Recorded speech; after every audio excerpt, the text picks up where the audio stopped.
O, teka Mike, makinig ka dito ha. At kayong lahat ng mga kalalakihan dyan, ito ang tanong ko.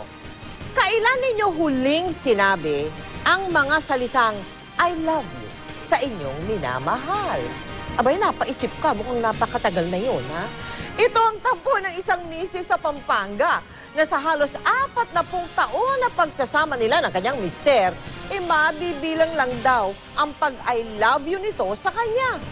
Pero kanina, live sa telebisyon, buong tapang na inihayag ni mister ang pagmamahal sa misis. Yan ang tinutukan ni Michael Fahatin. Ito lang siya nasabihan ng I love you. Ito. Si Mang Jimmy, man of few words, ika nga. Pero nagbago yan kaninang umaga. Well, Day, 5 times lang kita nasabihan ng I love you in our 36 years marriage. So, this time, alam mo, ipoproclaim ko not only dito sa Pilipinas, but the whole world, that I love you.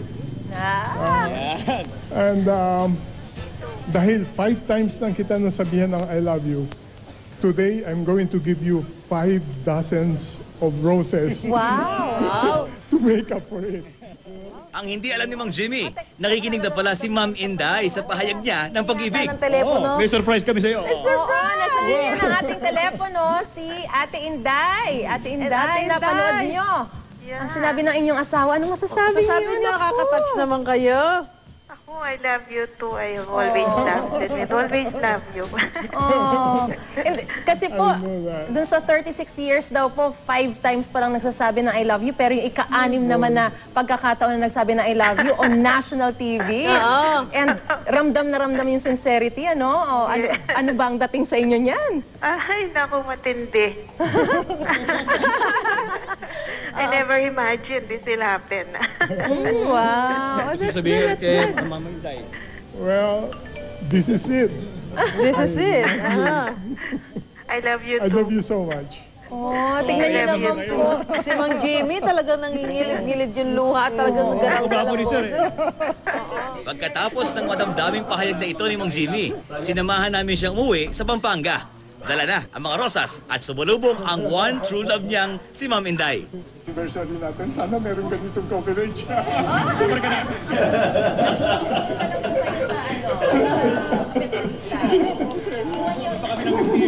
Cell number. Okay. Akunin ko na yung moment, ma'am. Anong gusto mong sabihin ngayon kay sir? Ako natin ang feelings mo. I mean, na-cover lahat. All those years. Alam ko Bawing-bawi. naman. Bawing-bawi. Maituturing na man of few words si Mang Jimmy, pero di naman daw nagkulang sa aksyon sa suporta at pagmamahal kay Mrs. at sa kanyang 3 anak, pati na ang nag-iisang apo. Pero na-realize niya, Yung mga lalaki, tayo, Oo. we take it for granted. Sabihin na natin lagi. No? Oo nga eh. Parang Kung ganyan ko, pagkakataon. Kaya nga, pareho na sinabi ko kanina umaga, if I can only turn back the hands of time, and be more gone. Siguro, ang daming pogi points no? Ay, sila bang hug and kiss naman dyan? On national TV.